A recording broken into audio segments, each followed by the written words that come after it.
Here we go, here we go, here we go, here we go. This is it. This is Top Flight Time Machine. I am Andy Hotbody Dawson. Bow, bow, bow. I'm Sam Nifty Delaney. So what? Oh, you might want to know that we've been doing some hand gestures along with the introduction there. That's because this episode is another one of them, what we've put on YouTube for you to watch. Watch the magic happen. I don't think podcasts should be fucking videoed. It's become very prevalent, and for me, that's not a podcast. Some things are more video than audio. That's fine, but stop calling it a podcast. It started kind of like when we were both doing stuff on TalkSport before we were blacklisted, and that was coming in of having cameras in the studio, and so they'd be able to put the things on the socials of bits of interaction, and it's still a popular thing. But my favorite thing about doing live radio, is that you can do kind of gestures to each other. All that kind of thing, or you put your hand up if you want to interject and say something like that. All sorts of stuff that's non-audio, non-verbal goes on in a studio, and I don't think you can do that now when you know that the camera's on you. Don't you think there's also a magic and a mystery about pure audio as well? Yeah, there is. Totally. There is. Theatre of the mind. Because someone along the way said, you know what would be really good? Audio, but in visual form. Some radio exec has come up with that idea, and everyone's gone, yeah, that's good. It would almost be like television, which and also that sort of based on a kind of an attitude amongst some people in the media that TV is like a better version of radio because it came after radio, right? Because you could see as well as hear. Yeah, but two totally different things. Radio is not TV without the pictures. Radio is like a sort of a thing in itself. Audio is a thing in itself. I just think it removes a lot of the magic and the mystery. But fuck it. We're contractually obliged to put these videos out because someone paid us to do it. So we'll 2 months. We might have our own opinions. We might have our own ideas, but all of them are up for sale. If anyone at YouTube is watching or listening to this, we are happy to. We'd like to make it work. We'd like to make an extension on the contract. What was I going to say? Something about Channel 4. Was it last night or the night before? 11:10. Fucking Rory, what's he called? Rory Stewart. And he said Rory Gallagher there, somewhere else. Yeah. Rory Stewart and Alistair Campbell's podcast on the telly. I don't even think it was live. Just something like this, which should be on YouTube, if anywhere. It's on Channel 4. Easy content, though, isn't it? As well, like TV channels like Channel 4, they run out of money because no fucker watches them. Obviously. And so they need free content. So they'll say, we'll get a video of someone's podcast, chuck that on there. So what? Good. Channel 5, Dave. Yeah. That new Rewind channel. It's got some good stuff on it. We're open to negotiations. Stick us on, pay us some money, whatever. Just get in touch with our people. Babe Station. Babe Station, if you're still in existence. We're happy to wear our underwear and take calls live from people. We're happy to do erotic chat. No problem. The price is right. The occasional live video streams that we do. Usually, I'm not wearing any trousers. I've never said that before. No. For the turbo subscribers. I wear tassels on my nipples sometimes. And but they're visible. Yeah, they are. Yeah. I mean, we should be talking about the England match really, because it's 7:10 on Thursday. We're going to put this episode out for everybody on Thursday evening because we are going to talk about the England match for a bit, and it would seem daft saving it till Friday morning. Instant response. Ba, ba, ba, ba. Yeah. Instant theory with Sam and Andy. We go straight to Top Flight Time Machine now for their analysis of the game. We did have that. We had a talking points. Yeah, we did. Didn't we? I'll see if I can get it. I'll play it in live. The thing about it is that I've thought about tonight, which obviously was really boring, and Sam's thoughts. It was just so terrible to have to watch. But I did get a takeaway pizza, which elevated it a bit because I've still got double COVID. So there was no way I was going to cook whilst watching the game. So I ordered pizzas, and that elevated the experience somewhat. You know, watching the pizza. Did you see you cook pizzas? Did you order pizzas in? I ordered it in, delivered pizza. Yeah, I ordered a Chinese in as well. Yeah. So that I ordered it at 5 o'clock, right? I ordered it at 5 o'clock as soon as the Chinese. It's Shiny Raw Chinese, in case you're wondering. Oh, okay. I recommend it very highly. Watch it. People might triangulate you if you're in delivery distance from Shiny Row Chinese. I'm fine. I'm fine with that. Okay. They've got a very wide radius. Okay. There's no info to begin. Yeah, because I immediately thought, well, Shiny Row. I mean, that I didn't think that would have a huge radius. But anyway, go on. And I rang 2 minutes before they were due to open and got through and got my order in, and it was here 20 minutes later. I was straight out the block. I was expecting to wait for an hour. I thought England game, take away, tea time. Mine worked to perfection. I ordered it just as the game was kicking off. It arrived on the stroke of half time. Oh, well, there you go. What about that? Yeah, how about that for logistics?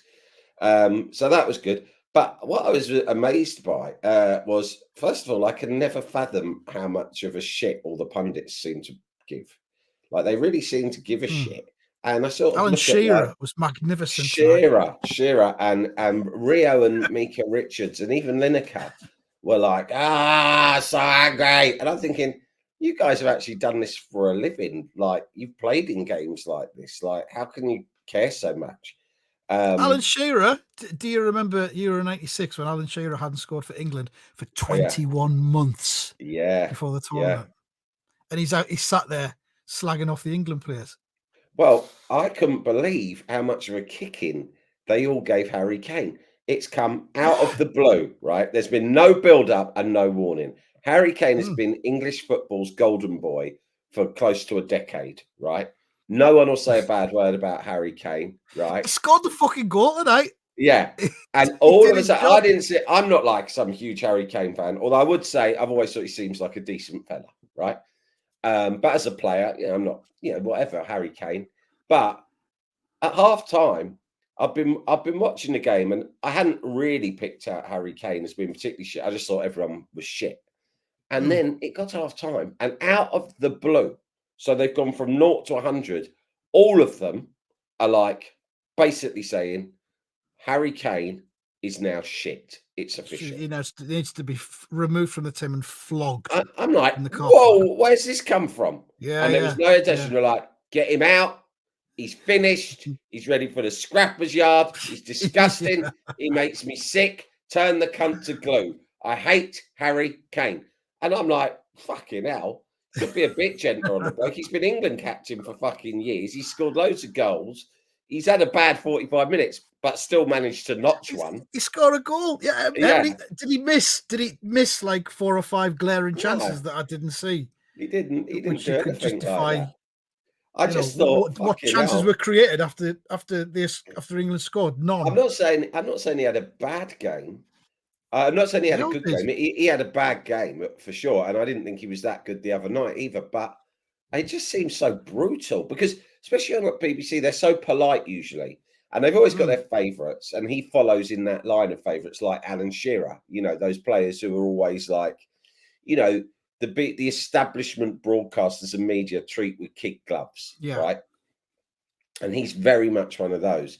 So I thought it would take a lot more for them to all turn on Harry Kane, but they really turned on him big style. And to be honest, he wasn't even the worst. I mean, England's best players, I would say that the best players in the England team are usually Bellingham and Rice. And, I've watched Rice for many years, and I've never really seen him have a bad game. I honestly haven't. I mean, he'd sometimes have a 7 out of 10, and that would be very bad for him. But you never see him give the ball away or have a shit game. He was absolutely shit at football tonight. He looked like he was nowhere near being an international player. So he was even worse than Kane. It was fascinating, but it was also amusing. And ultimately, what does it matter? Who cares? We've got Spain, Italy later, and that's going to be a much better game, isn't it? Yeah, Spain, Italy, can't wait for that. Yeah, hopefully that won't let us down. But even that half-time thing, when they were slagging off Kane, and then Lineker went to Thomas Franks. And he went, what do you think, Thomas? He went, no, he will not take him off. He is his captain. He is his talisman.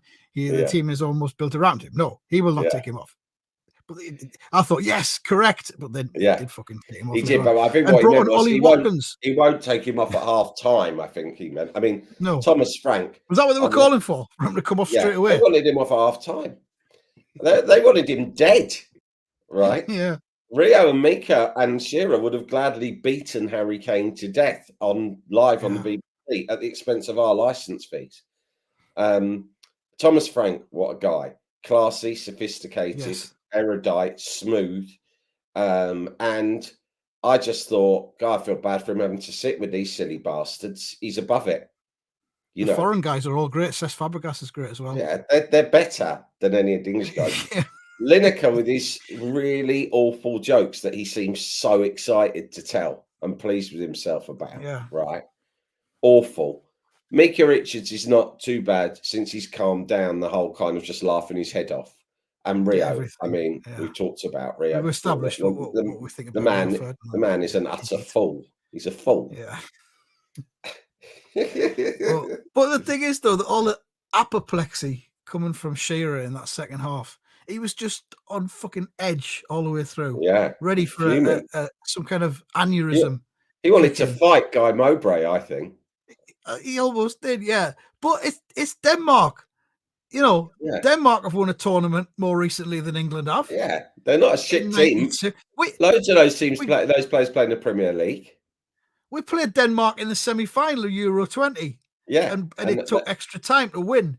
Yeah, exactly. And that was at fucking Wembley, so you'd say there was a bit of an advantage there as well. Well, this is why I say England are the Tottenham Hotspur of the international football scene. They have a completely deluded and puffed up idea of their status. They are hugely entitled. They carry themselves with immense arrogance. They blithely say things on going into almost like, well, of course, we're the favourites. Which, by the way, everyone was saying, right? Oh, of course, England are favourites. Why? And then they bottle it. There was two great banners behind the goal with the Denmark fans. All the Denmark flags either side of it. And there's two banners. First one says, "It's coming home." Second one, "To Denmark." Well, fuck Denmark, you and your "it's coming home" bullshit. Denmark is a wonderful place. With everything about them. There's a lot to love about the Danes. And it made me think of, I've told a story before about like how my dad, when we were younger, and still now, but I try to avoid watching England with him now, but he'd always go, "I hate England. I hope we lose. We're the worst team in the tournament. We play shit football. Our fans are terrible. We're so arrogant. I hope the other team win." And it would drive me mad when I was a kid.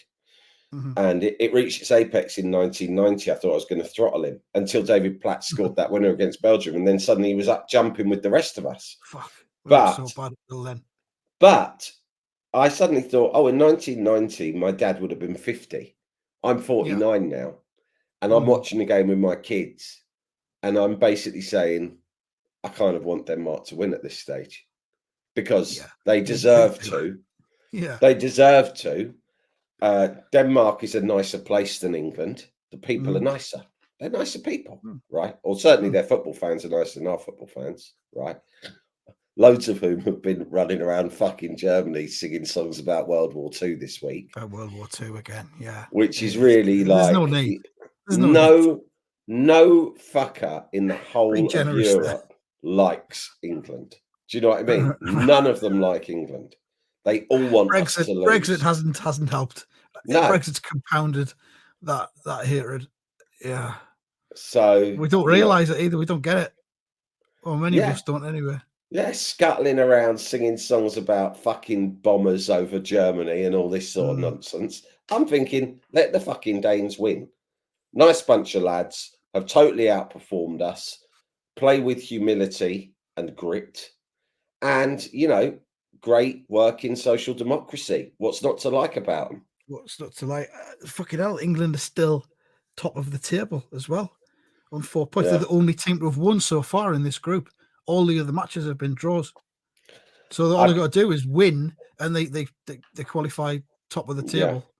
Yeah, against, we'll probably Slovenia. play shit against Slovenia, but nick it 1-0 and win 1-0. And then we'll probably lose in the last 16 to whoever we have to play against. Is I what think I imagine. we'll win on penalties probably or extra time in the last 16, and then go out in the quarterfinals. Then get annihilated. We're a quarterfinal team. It's a quarterfinal team. That's all it is. There's nothing more to it than that. You're going to Southgate he's a nice guy, but actually looking at the way England played, there are good players in the England team. They're not as good as a lot of England fans and the English media would have you believe, but they're good. They're better than that performance suggests. So I suppose a lot of it is Gareth Southgate's fault. I feel really sorry for Phil Foden. 2 reasons. First of all, he's out on the left, which is not where he plays. Yeah. Secondly, he's got a right-footed left back behind him who is not going to be able to put balls down the line for him. Yeah. Kieran Trippier, who I don't like anywhere, as a right back or a left back. Yeah. He's going to cut inside every time. So there's nothing going on down the left-hand side.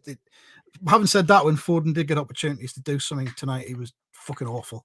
Yeah, so he had one decent run, but even then he was trying too hard because he'd had so much criticism from the last game. Yeah, that's it. He got the ball early a couple of times and thought, I'm going to score a fucking cocaine goal. Do you know what I mean? Yeah. Which again, he wouldn't have bothered doing that if he was relaxed. He wouldn't try to beat 3 players and shoot because it's silly. But he'd be playing with much, much better players as well because he'd be at Manchester City and not in England. He wouldn't be playing with a right back playing in centre midfield where he's never really played before. That's insane. That's just ridiculous. I mean, I can't believe he didn't change that team after the other night. Yeah, that was really strange. When I saw the team was unchanged, I was getting Graham Taylor vibes. They showed a like a montage of Euro 92 when the Danes won before it. And obviously I found that quite triggering because you remember the night of England versus Denmark at the Euros in 92 was when my friend Ollie didn't show up. And in the end, I traced him to my ex-girlfriend's house where he was engaged in what I assume was some fairly vigorous fingering. While I sat at home on my own with a cross of St. George hung over the window at my mum's, a bowl of KP nuts and 4 room temperature cans of Foster's, right? i.e. the perfect football night in for a couple of 17-year-old lads. But one of those lads didn't turn up because he'd snuck off behind my back with my ex.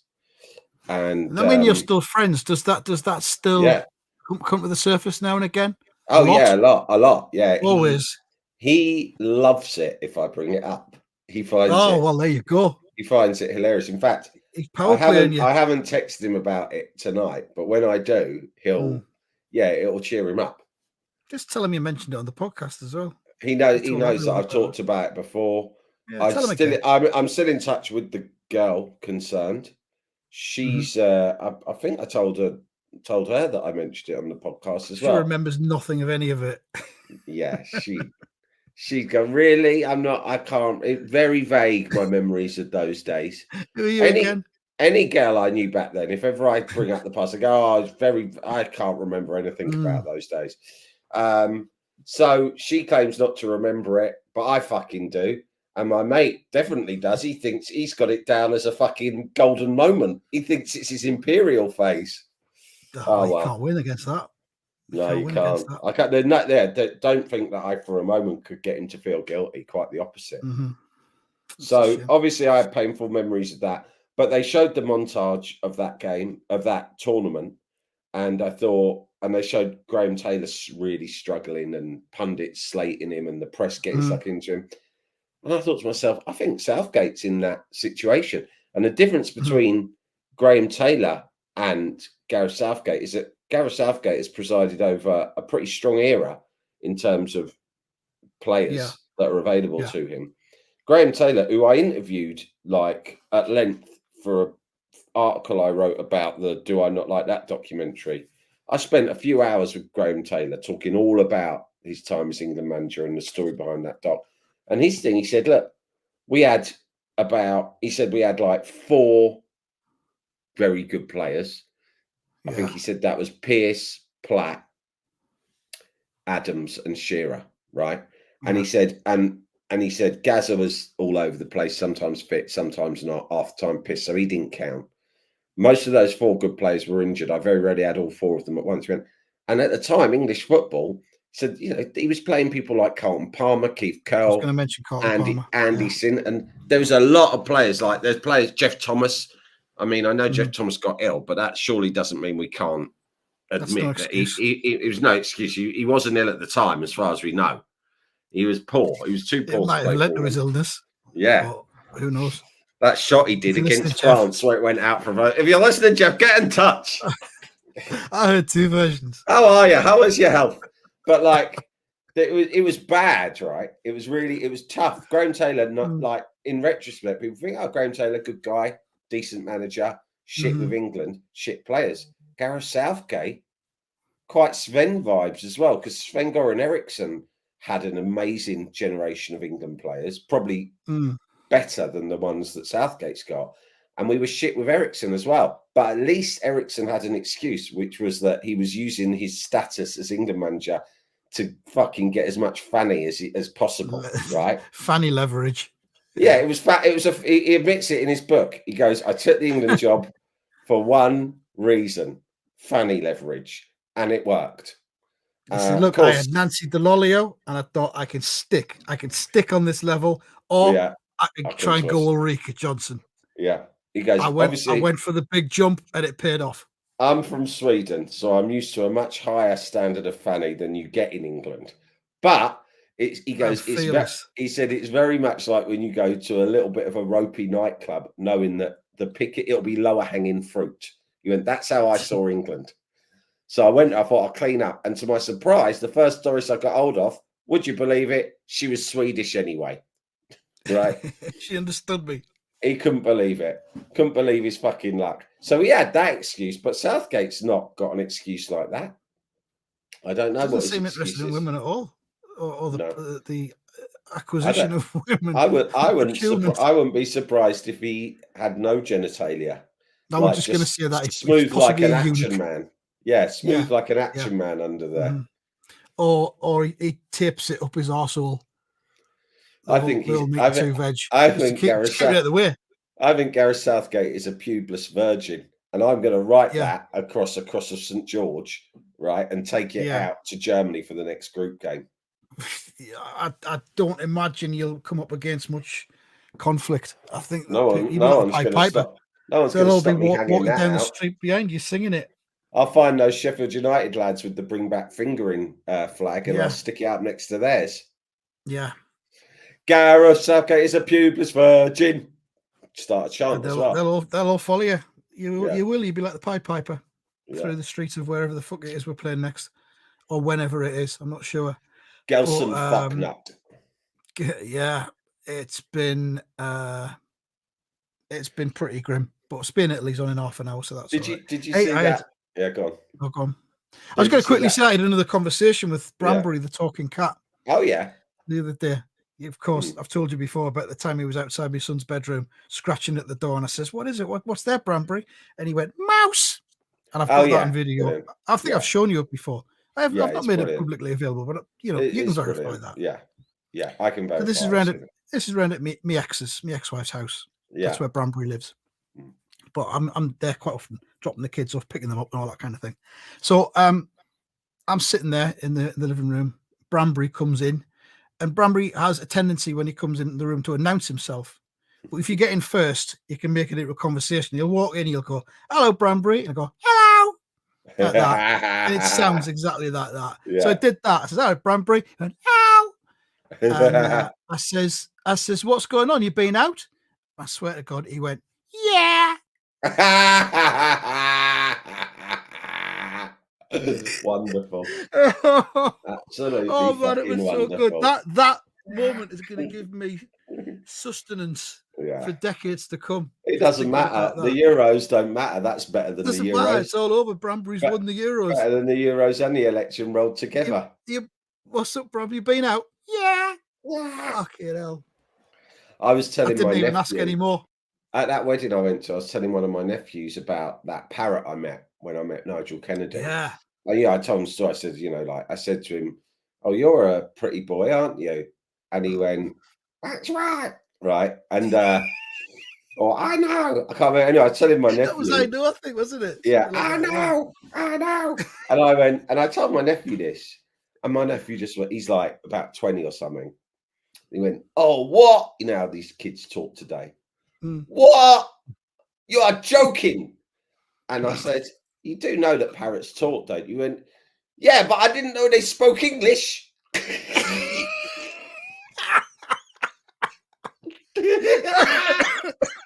Oh, like, what? You thought they all fucking spoke Brazilian because that was their fucking mother tongue?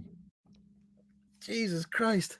We're bringing up a generation of undereducated children. I know. They just don't know anything about animals. That's why like that. You got to get them all watching fucking Springwatch. They don't know anything about animals because they're too busy on TikTok. There should be a Springwatch Xbox game. I know we haven't done an election section for a while, but you've been ill. Yeah, I've did double COVID. But how are you, by the way? Terrible, really terrible. This cold started on Saturday. It's now Thursday night, and I've cancelled, as you know, I've cancelled pretty much all of my obligations this week, including a lot of podcasting. But there's one thing that I've had all week an appointment that's been in my diary for a long time. I have to attend it. I'm being paid for it, and I was just like, well, that's something, that's a non-negotiable. But it's fine because I started feeling it on Saturday. I thought I've got till Friday morning. Well, it's now Thursday night. And I don't feel any better. In fact, if anything, I feel worse. And I've got to go tomorrow to Reading to fulfill this obligation in the morning. And I'm not fucking happy about it, Andy, at all. Is it going to be a tedious obligation? I won't ask you that because it's a public thing. Yeah. For you to say it's tedious. No, I mean, I want to go. To the people who are paying me back. No, I do want. It's not that I don't want to do the thing. That's why I thought I'd make an effort. It's one of the reasons why I rested all week to try and get better. But now it's like I'm just so angry. I'm angry with my own body. Your own body. Ever been angry with your body, Andy? Oh, many times, Sam. Regular basis. Yeah, all the time. And not just as I was older. My body's let me get down loads of times over the years. Yeah, and it's going to get worse. Mate. It's not getting better. I know. So that's not good. But the election thing. Shall we make the next bunch of live shows we do all about our bodies? Yeah, fear of our bodies. Yeah. Body fear. Yeah, because I can just see that in a really nice neon 80s font. If any designers are listening, if you want to Photoshop up a sort of, imagine an 80s sort of pop soul album, right? By someone like Shalimar, right? Very neon. Maybe or they're similarly named but completely unrelated. Shack Attack. Yeah, either of them. Call it Body Fear by Andy Dawson. Body Fear. Body Fear. We'll come out. Body Fear. We'll come out and do a dance just like Lee John arrived on top of the Pops doing, wearing gold leotard. That was the opposite of Body Fear, wasn't it? Yeah, that was the irony. Body arrogance. Yeah, sheer body pride. Sheer body arrogance.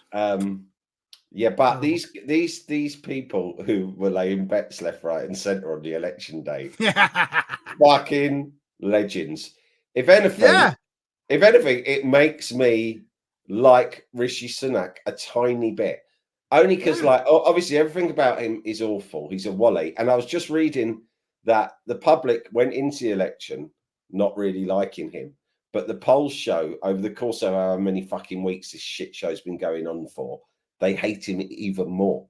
Yeah. So in a campaign, especially when you're spending more money that's ever been spent by any British political party ever on a campaign, which is what the Conservatives have been doing, you would have thought that they'd be able to at least get his popularity up by 1 or 2%. It's gone down. The more he appears, the more people don't like him. So fine. He's tried everything. He tried the Sky TV thing. He's tried choreographing, watching England beat Serbia and celebrating. That was embarrassing. Loads of things. He told Beth Rigby that he liked eating Twixes. He thought that was going to make him look more relatable. Yeah. If you're listening, Beth, hello. Hello, Beth. Yeah, Beth Rigby said, she blatantly just went, people used to like you, right? And he was sitting there squirming like he just wanted to die, right? People used to like you, didn't they? But now they don't. No one likes you now. And he was just having to take it. He was having to take it. And she went, so before we go, this is the last thing you can say. Say something that might make us like you. Now, come on, you ain't got long. And he went, well, I eat a lot of sugar. Everyone thinks I'm healthy, but it's amazing. I eat Haribo and Twixies all the time. And she was more or less like, oh, yeah, that's nice. Anyway, that's all we've got time for. All the best. God bless. Best of luck with the election, pal. That's all you got. All of these things, and everyone still thinks, no, you're a fucking cunt, mate. But I like it that he was going around tipping the wink, especially to the little people, because he wasn't just his rich mates. He was telling the security guard. Yeah. Do you know what I mean? I think he's done like a round robin email to everyone. He's probably put, come here. It's got to be 4th of July. Wink, wink. Get your bets on. Hey, matey boy, come over here. Come and have a quick word with Uncle Rish. Yeah? Right, Hey, July the 4th. What do you mean, Gaffer? I mean what I say. July the 4th. July the 4th what? You work it out. July the 4th. We're all working that day. No days off July the 4th, right? Get yourself down, Paddy Power. Right? On the nose, July the 4th. And listen, if you make yourself a few quid and you want to just remember, maybe buy me a drink. That'd be very nice. No obligations. Buy me a packet of fucking Haribo. Yeah? The sour ones. I like those. Bumper fucking pack. Yeah. And do yourself a favour. We might as well fucking get something out of this. The fucking fact that the Gambling Commission are all over this, a bunch of grasses. Yeah. I thought this was part of the dance around betting. You get a tip off. You go and put a bet on it. You make a few quid. That's part of the game. It's the same with Lucas Paqueta, a West Ham star midfielder, right? Yeah. All right. Paqueta Island. Okay. A load of bets were placed on him getting yellow cards in certain games from a place called Paqueta Island, where he's from. Coincidence.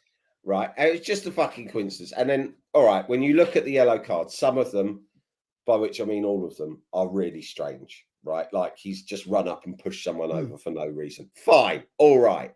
But do you know who fucking grassed him? Betway. Because all the bets went on with Betway. Do you know who Betway fucking sponsor? West Ham. So they basically... we were grasped by our own fucking sponsor. We were grasped by our own sponsor. Like, what the fucking hell is going on? Right? I would say only at West Ham, but I'm sure that would annoy you because all clubs have bad luck. But fuck's sake, we do tend to do some fucking dopey things. At least he could have gone with another bookies. But he went with our own bookies. He was obviously thinking, who should I lay it on with? Or maybe his mates in Paqueta. This is all alleged, by the way. If you're listening, Lucas, I love you to bits. I don't think for the moment you did it. Right? But stick it on with Bedway. They're really good. It's the only one he's heard of because it's on his shirt. Because it's on his fucking shirt. Well, how is it that a bunch of fucking Brazilians living in an island called Paqueta Island all fucking open up accounts with Betway and on the same day, having never gambled with them before, lump a load of fucking cash on their mate / relative to get a yellow? Unbelievable. Yeah. But getting grasped by your own fucking shirt sponsor is absolute schoolboy stuff. No sympathy at all for the bookies who've lost out on this. No. I'm sorry, that's part of the dance. Yeah, fuck the bookies. There's legions of stories of bookies shafting people and fucking them over. Yeah. When they win too much and shit like that. So no. Fuck them. While turning out billions of pounds in profits. These companies are driving addiction, right? On purpose. That's how they make their money. So if they get still happy to be sponsored by them, we'll be sponsored by them, right? Until they're made illegal. I would take their sponsorship, but at the same time, I would support it being made illegal. Right? Yeah. And if that makes me a hypocrite, then good. But I was going to say more. No. Yeah. No.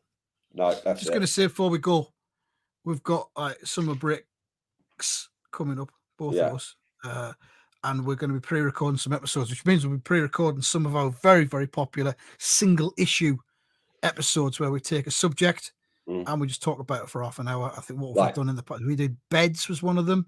Yeah. Mud. Goosey Lucy, was that one of them? Yeah. One of them nursery rhymes. Yeah. Mud.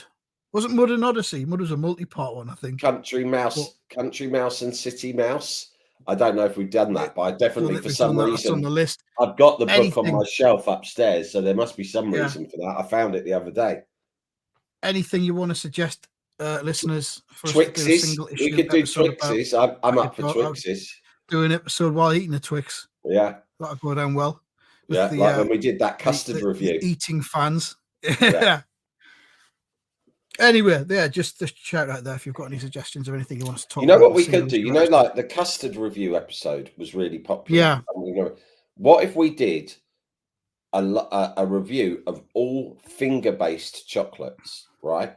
We could do. Twix, Kit Kat, Time Out? Not Whisper, 12.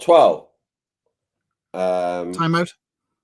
Yeah, Time Out. And fingers, I think. There was another one that was like, it was 2 fingers, but they had sort of toffee. They were quite chewy. We'll look into it. Cadbury's fingers, whatever. Anything finger-based, we'll go through them all. If you can think of any other finger-based chocolates, get in touch, tell us them. We'll review them all over the summer. Okay, there you go. It has been spoken. All right, then. I'm going to sit down and watch Spain Italy now. Hopefully it'll be better than that shit show we've just endured earlier on. Drifter. Thanks very much for listening and watching, if you've been watching. And that's that. Drifter. That's that.